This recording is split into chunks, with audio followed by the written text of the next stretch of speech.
African American women are vital to the communities that we serve. We are mothers, daughters, sisters, teachers, caretakers, community activists, and so much more. We cannot afford to lose anyone. COVID-19 has devastated our community by affecting our families with prolonged illness and hospitalization, disrupting our children's education, and affecting the way we live, work, and worship. Vaccines are our opportunity to get back to our work, but more importantly, to keep us out of the hospital and back into the communities that we know and love. Sisters, work together for common goals, and we have so much work to do in the community. As African American women, we are the pulse of our community. Sisters, we have work to do. Get the vaccine.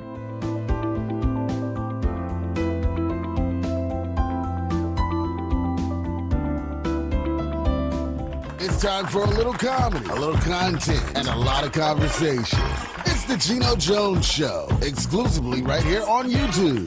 Now here's your host, Geno Jones. Hey, it's showtime. What's happening, everybody? The Geno Jones Show. I come to you live, in person, in color, in Technicolor, in beautiful HD high definition, if you got it on your TV, your tablet, your phone. Anyway, so coming to you live Monday through Friday, 6:30 p.m. Eastern, 5:30 p.m. in Chicago, 3:30 p.m. out in Los Angeles, the city of angels, Los Angeles. And if you're out in Hawaii chilling, man, lucky you.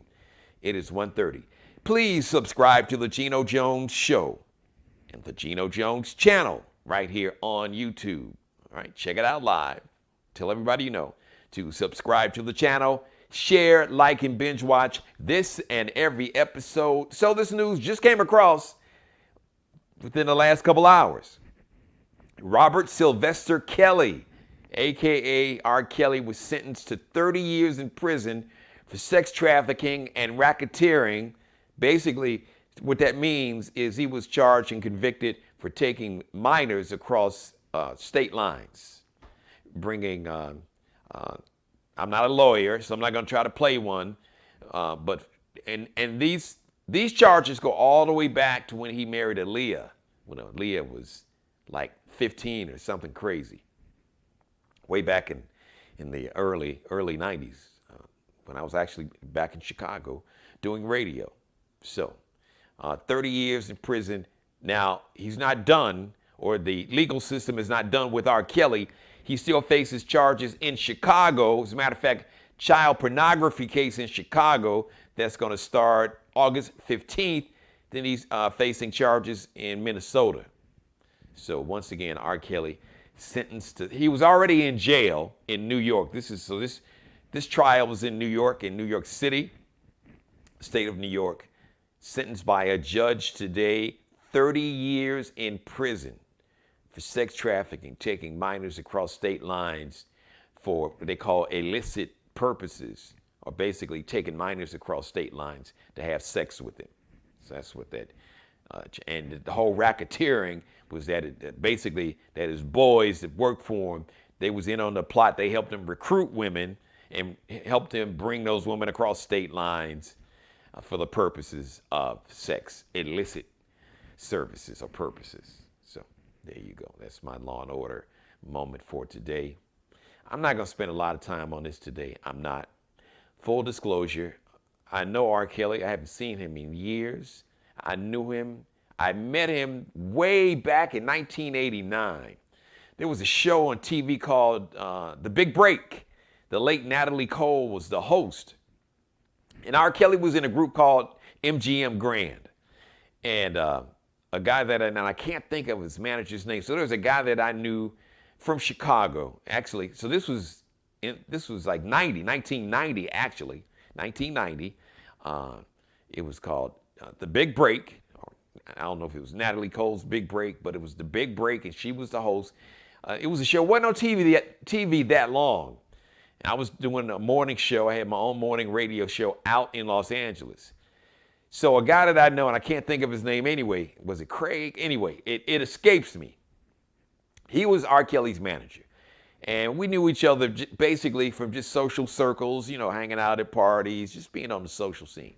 So he knew me, and they reached out to me and said, hey, Geno, listen, man, I'm managing this group, MGM Grand, and they got this guy in the group named Robert.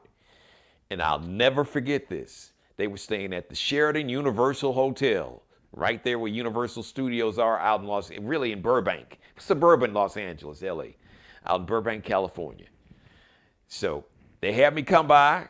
I come up to the hotel room, and I'm about to really date myself. I'm going old school. This giant gray boombox was on like the dresser in the room. And he said, hey, man, listen, this guy Robert is talented, man. Rob, he called him Rob and Robert. He said, you know, he's producing. He's going to be bad. As a matter of fact, I want you to hear his demo tape. So they pressed play, and I was like, man, dude, this stuff is good. You got something on your hands, man. I think you know this young brother's gonna make it. All right, so fast forward about maybe a little over a year, less than 2 years. An artist comes out. Really a group. It really wasn't a group. It was really an artist. It was R. Kelly and they were really basically just like dancers. Called R. Kelly, because he left MGM Grand, and then it was R. Kelly and Public Announcement. So that was R. Kelly and basically the backup dancers, called singers, Public Announcement. Born in the 90s, his debut album. Well, that demo tape that I heard in that hotel room back in 1990, in a room in the Sheraton Universal in Burbank, California, what I heard then, like a year and a half, 2 years later, was born in the 90s. So I full disclosure, I know R. Kelly. I lived in the neighborhood where he went to high school, Kenwood High School. Lived there for about over 10 years. Lived about 2 blocks away from Kenwood High School. And, you know, during the 90s, we would hear a lot of stories about, you know, R. Kelly. You know, he liked to hang out, date young girls. He would be hanging out at his former high school, Kenwood. He had a music teacher, the late Lena McLean, who was very fond of him. She was the first one to see his talent and his gift musically. She was his music teacher, Lena McLean, rest in peace, power in paradise. You know, but we'd always heard that, you know, R. Kelly would be hanging out at Kenwood, going up to Kenwood, hanging out, parked in front of Kenwood. You know, this was after he started getting famous, after Public Announcement. Then he just kind of dropped Public Announcement. Then it was just R. Kelly, you know, Bump and Grind, Your Body's Calling, just all of his hits. Not to mention he was producing for people like Michael Jackson back in the day. As a matter of fact, I remember that because I remember there was a club in Chicago called the Cotton Club. As a matter of fact, the Cotton Club is legendary because Bernie Mac, on Monday nights, they had open mic night, and Bernie Mac was he was the MC that really became famous at the Monday night, like open mic night Monday night at the Cotton Club, which is no longer in Chicago. It was on the near south side of Chicago, legendary spot. As a matter of fact, I believe the late Michael Clark Duncan, I think for a minute he was actually like security at like a bodyguard and security at the Cotton Club. But everybody and anybody came in the 90s, came through the Cotton Club, and Bernie was the MC, like I said, open mic night. So anyway, this is a spot that R. Kelly used to go to a lot in the 90s. As a matter of fact, there was a guy, shout out to Frenchie, anybody in Chicago, man, how is Frenchie doing? Tell him, Geno ads, that was my dude. Frenchie was like the DJ, he was like the star DJ down at the Cotton Club. He had his own sound company. But, you know, Friday, Saturday nights, Frenchie was spinning down at the Cotton Club. And R. Kelly would come down there 3:30, 4, because on Saturdays, the Cotton Club stayed open until 5 a.m. Friday night, it would stay open until 4 a.m. So R. Kelly would leave the studio, come down there and hang out. One time I remember he came down and told us that he was working on Michael Jackson's album, but he was like really secretive and, man, I'm working on, I can't tell y'all where. And he was working on the music that he produced for Michael Jackson.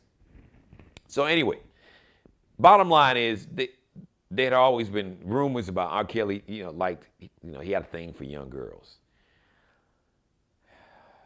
And there were even some stories. There was a guy named Jim DeRogatis.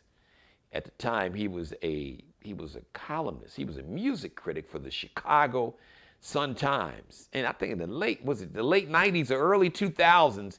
So he did this explosive story about R. Kelly, like messing around with these teenage girls. 'Cause I guess one of the girls or family, you probably heard the famous story. So it was an artist named Sparkle from Chicago. As a matter of fact, R. Kelly produced her debut album.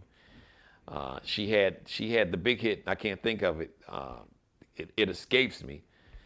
So anybody that saw the whole documentary about R. Kelly that was on cable, and then they had the second part.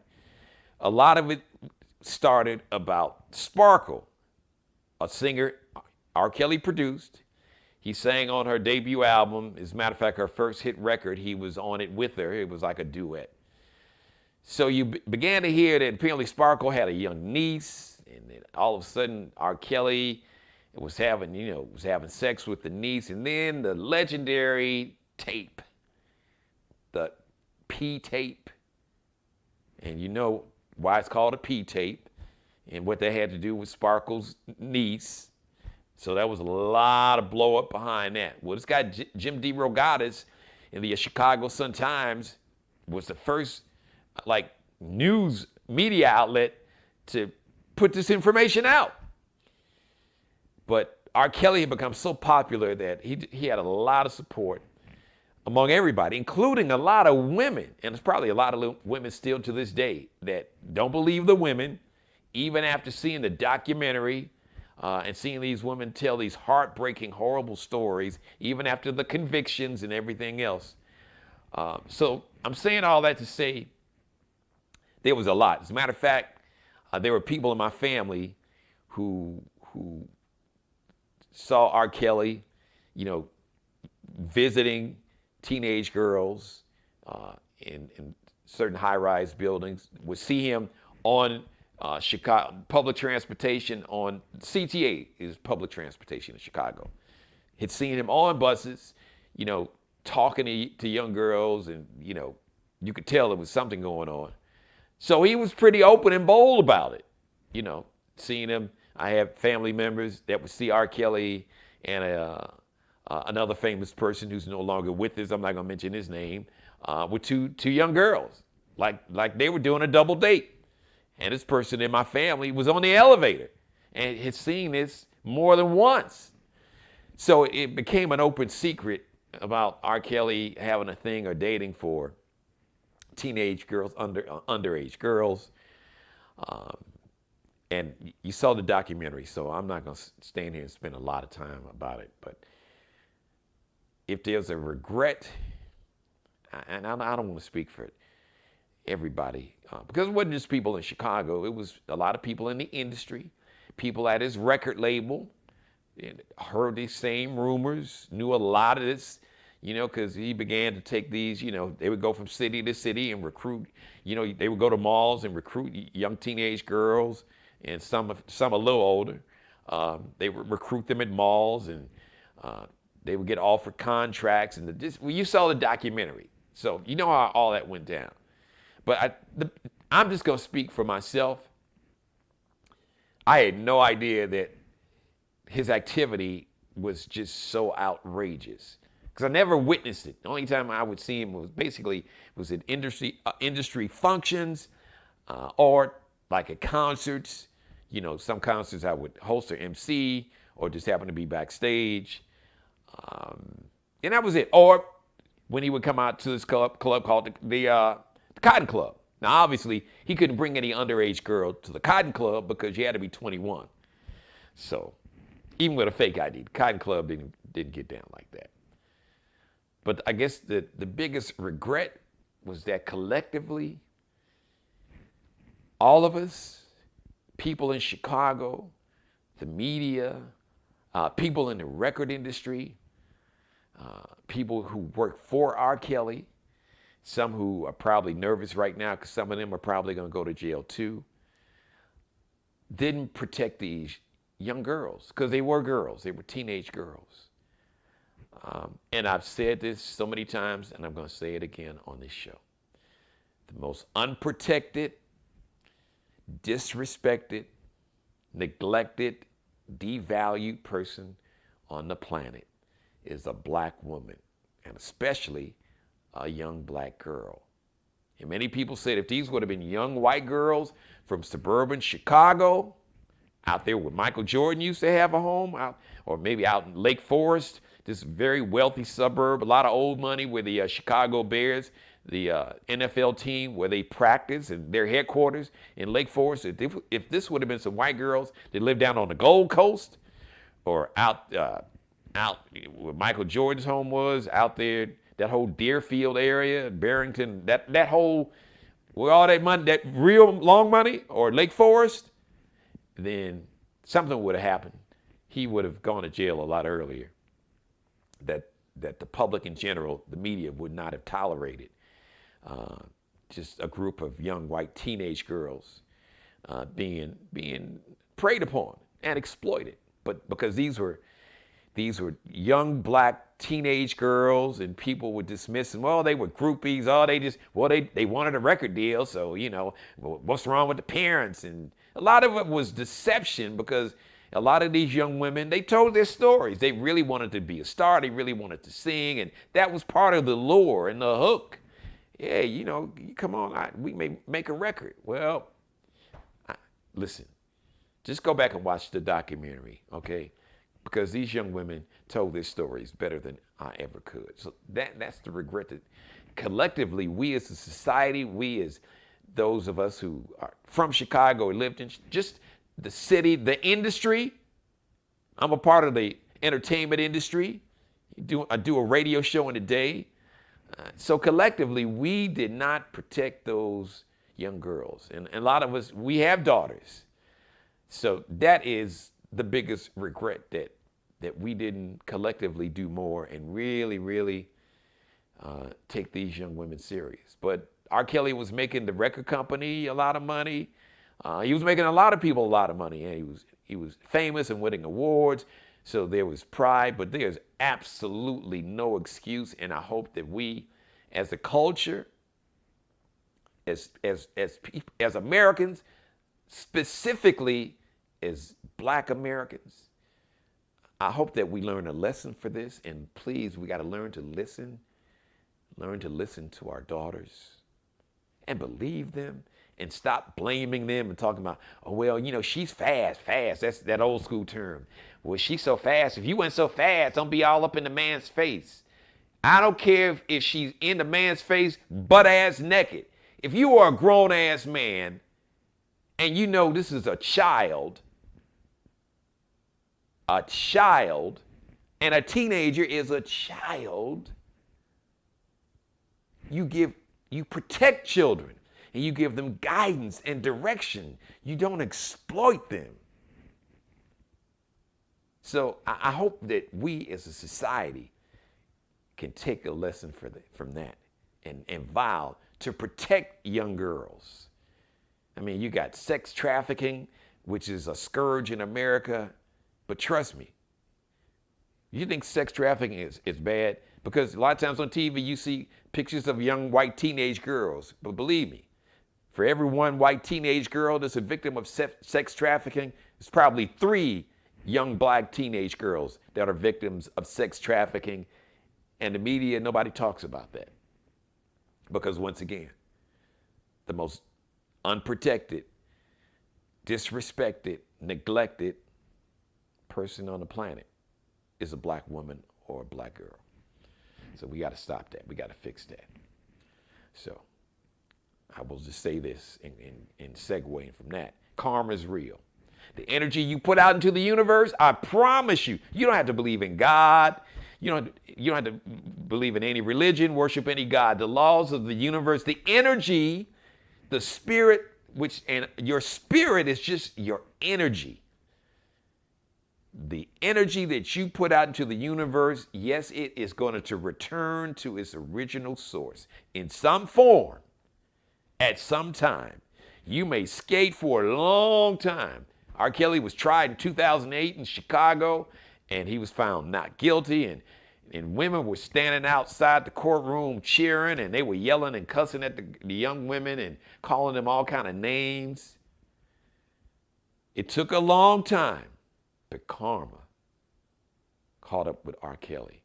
But the unfortunate thing is, even with that karma catching up with R. Kelly, it can't undo the damage that was done to those now women who were babies, who were girls, teenage girls, the damage it did to them and their families. So let that be a cautionary tale. All right, so today was going to be the clapback hour. So I want to shout to everybody in my comment section. First of all, let me shout out to State Representative Crystal Matthews here in South Carolina. She won the Democratic primary election, so now she is the Democratic nominee to run for the United States Senate against Tim Scott. So just ironically, a couple days, like over the weekend, I guess, there's this leaked audio of a phone call that Representative Matthews had with an inmate who, according to Representative Matthews, is an activist. And when you've seen Representative Matthews, one thing that I admire about her, one of the many things, is that she is very authentic. What you see is what you get. She doesn't claim to be a politician. She's a public servant. Because politicians are really public servants. We give them, when we vote and elect them and put them in office, we put them in an office to do what's in the best interest of the public. Your job is to serve the public and to use your power to make the lives of the public better. It ain't to make yourself rich and to, walk around with all this power and use it to make yourself wealthy and your friends and your donors. So she's having this conversation, having a real conversation. And according to Representative Matthews, she said some things tongue-in-cheek, talking about how hard it was to raise money, and everybody's focusing on, said something to the effect about, getting some, dope boy money could be donated to her campaign. I'm paraphrasing. That's the way it was taken. Representative Matthews said that she was saying that tongue-in-cheek. Here's the bottom line. First of all, there are laws, campaign financing laws.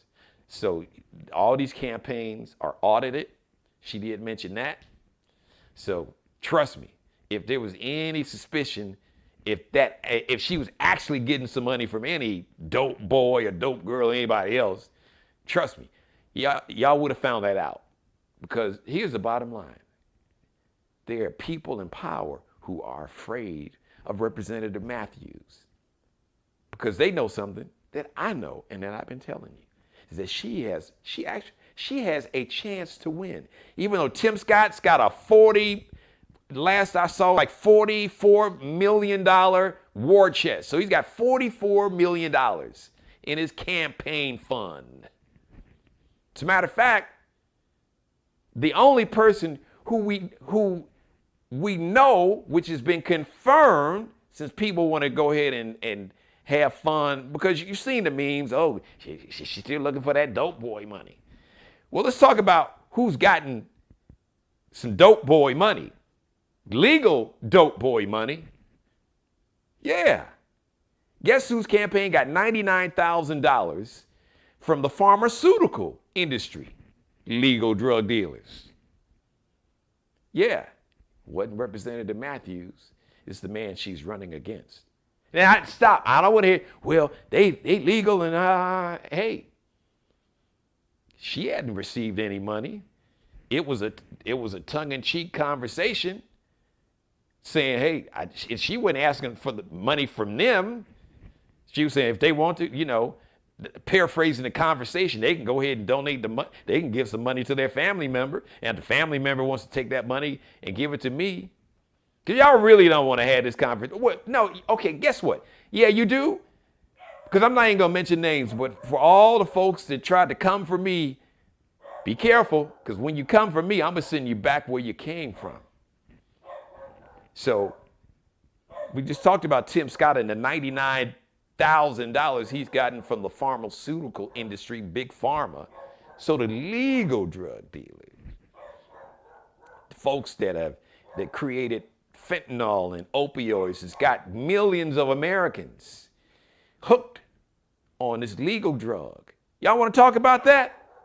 You want to have that conversation? And then let's dig a little deeper. You know how many politicians?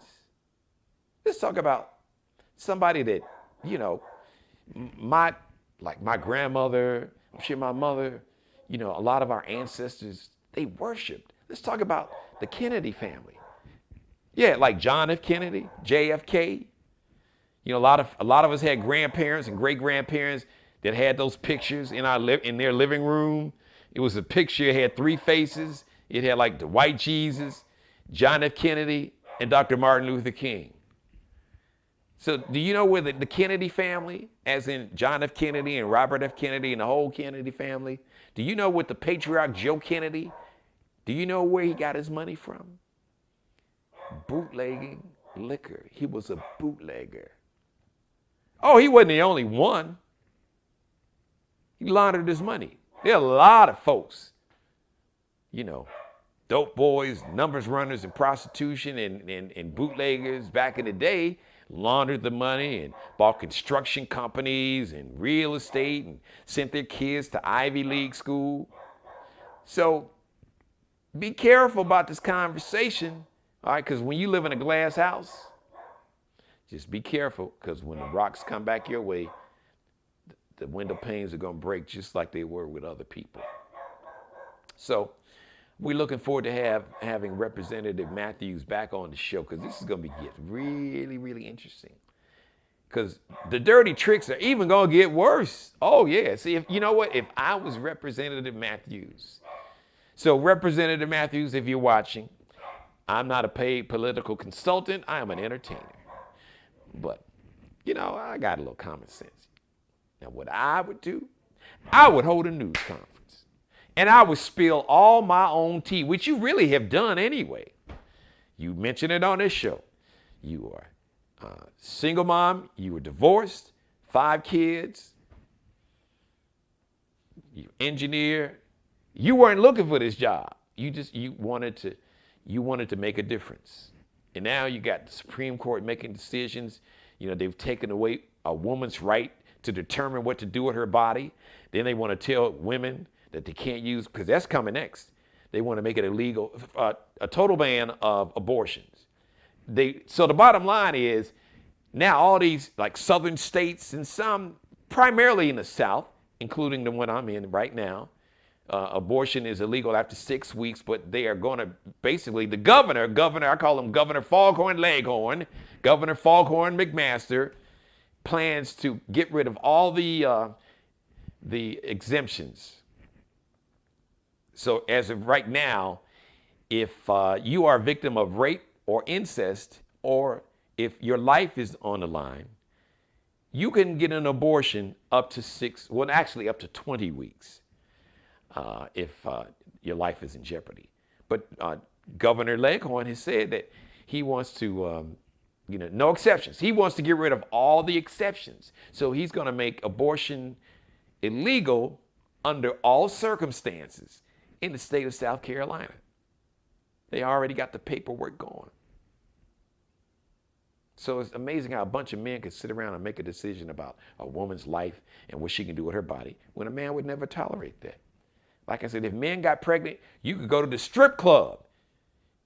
You could go to your local strip club, get some lemon pepper wings, get a lap dance and an abortion, maybe get a lineup, big screen TV in the VIP room. Lemon pepper wings, lap dance, abortion in the champagne room. We got you. All the champagne you want, big screen TV. You want to see the game. What game is on? You can watch the game. We got you covered. We know you trying to hang out. You going to the Essence. You going to the Essence Festival. You can't go down there. You ain't trying. I ain't trying to have this baby. So look, I need to release some tension. I'm gonna come on and get this lap dance. By the way, can y'all take care of this for me? I need this abortion. Oh, by the way, give me a double order lemon pepper wings and a bottle of champagne. I'm not being funny.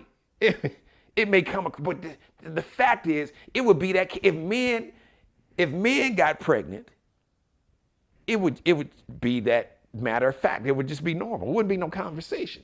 You go to the barbershop, you go to you go to Walmart, you go to a sports bar. Anywhere. Heck, they probably have it in Planet Fitness. Back there, Gold's Gym. Go ahead and get your swell on and get rid of your stomach swelling. We're going to get rid of that while you get your swelling, you get your muscles all. Come on, man. It wouldn't be a conversation. A man would look at you crazy if you tried to tell him what he could do with his. You're going to have to have this baby. It'd be like, you're going to have to have this baby. You can't tell me what to do with my body. But there's a reason for that. And I talked about it in some back episodes. Because this is about power and control, and the people in power and control, they want more children because they need children to fight their wars, and they need more children to work in these low-wage jobs, and they need more children that they're going to make sure that they don't give a good education, that they don't provide money for child care, that they don't provide money for pre-K, that they don't, they also are attempting to basically eliminate public education.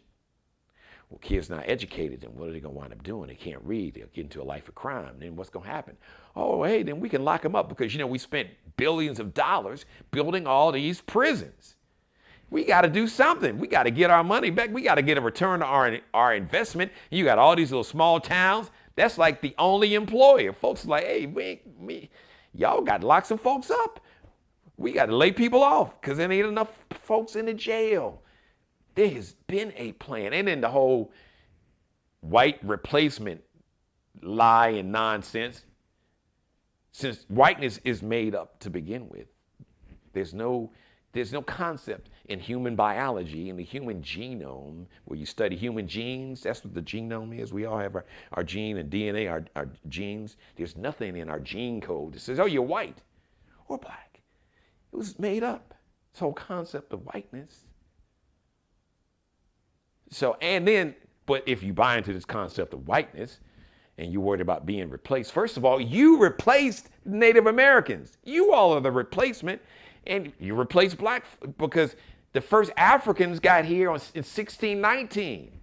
And the majority of Europeans, white Europeans in this country, came after my ancestors. So if y'all are the replacement, if you want to really have that conversation. But I digress. So that's a whole different conversation. I got to wrap up the show. Shout out to everybody watching me live. I don't know, my chat room may be down, but I see I got a lot of folks watching. Let me hit that button there. Live chat. There we go. Oh, yeah. Wow. I knew it. Hello. What's happening, Groove Master Dre? Shout out to my number one fan, my executive producer, my mother, Mary Dixon. Hello, mother. Who else is in the chat room today? Oh, I was hoping that the folks that had, all the jokes, everybody that had jokes talking about Representative Matthews. I was hoping you were going to jump in. So, but don't worry, you'll see the episode. You may be up at 4:30 in the morning again, watching it. You'll post something. Watch me live, jumping. We can have this conversation live on camera. How about that? Thank you for letting me be a part of your life. As always, God bless each and every one of you. God, most of all, thank you. Or let me say, God, most of all, thank you for letting me do the Geno Show. I come to you live Monday through Friday, 6:30 p.m. Eastern. Please, you and everybody you know and don't know, Everybody you're going to see hanging out down at the Essence Festival, y'all can watch it. You can watch my episodes. As a matter of fact, tell them to play the show on a big screen down there in the Superdome or one of the super lounges at the Essence Festival, or watch it on your tablet or your smartphone. Tell everybody about the Geno Jones Show. Simply the best, the biggest, the best, the baddest in the business. Subscribe to my channel. Tell everybody you know and don't know. Subscribe to my channel, please. Subscribe. Share this and every episode. Like this and every episode. And go back and binge watch this and every episode. So for those who didn't get a chance to watch me live right now, shout out to everybody else that's in the chat room. So you can go back and binge watch this and every episode. Shout out to Markel Bailey, the official barber and hairstylist for the Geno Jones Show. Check him out on Instagram. Kel be cutting up, because Kel be cutting up. KELBE. CUTTINUP. And Allie Jones, she is the drip consultant. She is the drip director, the wardrobe consultant, and official stylist for the Geno Jones Show. You can check her out. So she told me, she said, all right, so it's lx.ncl, Lexi Nicole, lx.ncl_. So just search, type that in Instagram, lx.ncl_. It'll come up under Alexandria Jones. All right, thank you, everybody. Thank you, Mother. Good job. Thank you, Mother. Thank you for the applause and the thumbs up. Thank you so much, Mother. I love you more than life itself. Groove Master Dre, man, I appreciate you, brother. Big Picture Podcast. Everybody else has been watching me live. Shout out and congratulations to South Carolina State Representative Crystal Matthews.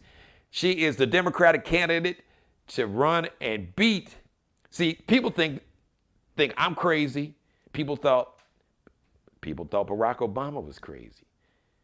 People didn't think nobody. I didn't even think. I'll never forget the night Barack Obama won the Democratic primary in Iowa. I got on the phone with my mother, who's watching me now. We said, wow. Because Iowa's like 90+% white. We said, wow, the white people in Iowa voted for him. He got a chance. So if you don't think that Representative Matthews has a chance to beat Tim Scott, if you could pull Tim Scott aside and inject him with that truth serum, whatever the hell they call it, with nobody watching and nobody videotaping it, he'd tell you, yeah, I'm nervous. I'm a little worried. I got a lot of money, but she got momentum,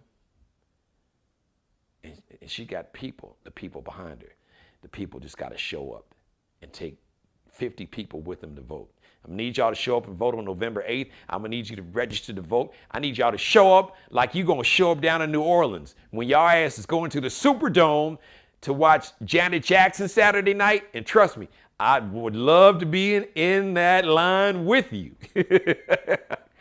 Friday night, you're going to see Nicki Minaj and Beanie Man. Saturday night, Janet Jackson and Summer Walker and Stephanie Mills. Sunday night, you got New Edition and the Isley Brothers and the Roots.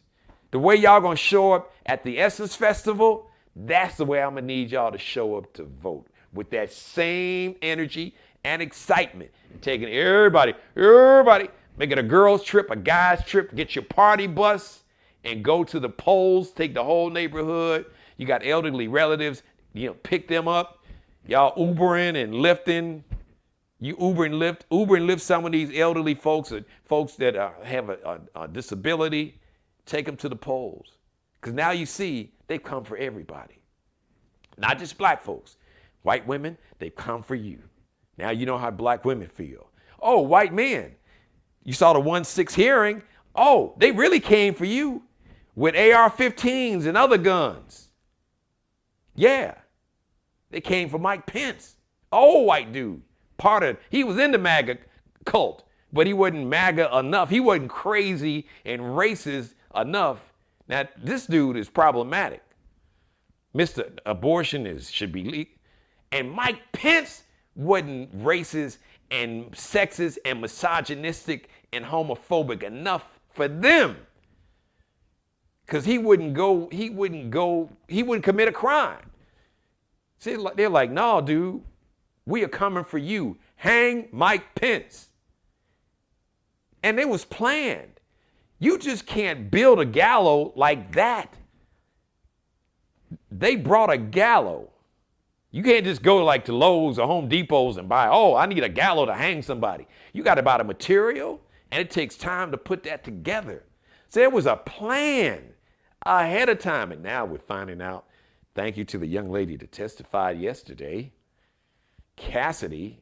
I got it last one. Let me check my note. Let me just lean over here. I have it over here. I can't remember her last name, but that's irrelevant. Cassidy spilled all the tea, and she went took all the tea, spilled it, broke all the tea kettles, and they still slipping on the tea on the floor. So white men, yes, if you are not part of that MAGA cult, if you are not part of that radical racist, white Christian nationalism ideology of sexism, misogyny, and hate, basically, if you're not a wealthy white man, you don't count. You don't need to have any rights. We need to have rights so we basically can subjugate you to do whatever we want and need you to do for our pleasure and our profit. That's the real talk. All right, everybody. Speaking of talk, I got to go. Talked out for today. The next live edition of the Geno Jones Show is going to be on tomorrow, Thursday.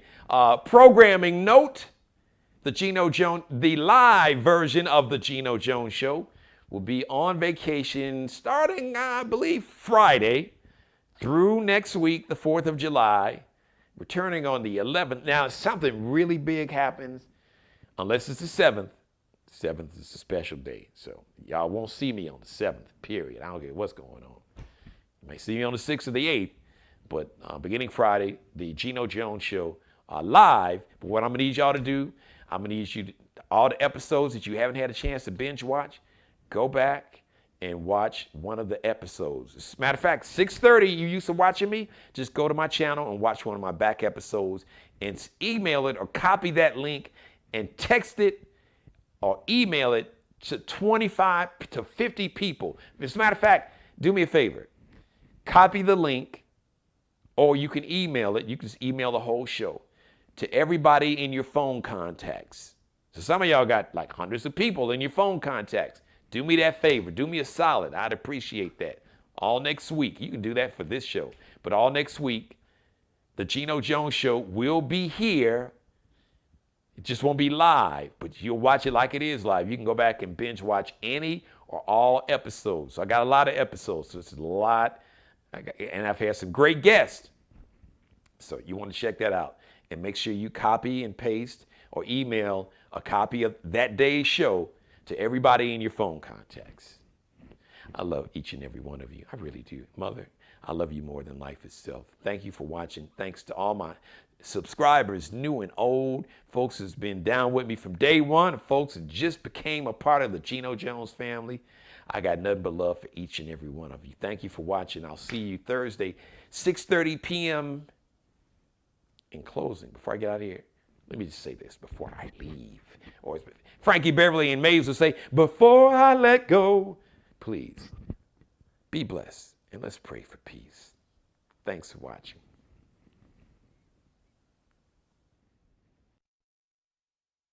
Subscribe and tune in to the next episode of the Geno Jones Show, exclusively right here on YouTube. African American women are vital to the communities that we serve. We are mothers, daughters, sisters, teachers, caretakers, community activists, and so much more. We cannot afford to lose anyone. COVID-19 has devastated our community by affecting our families with prolonged illness and hospitalization, disrupting our children's education, and affecting the way we live, work, and worship. Vaccines are our opportunity to get back to our work.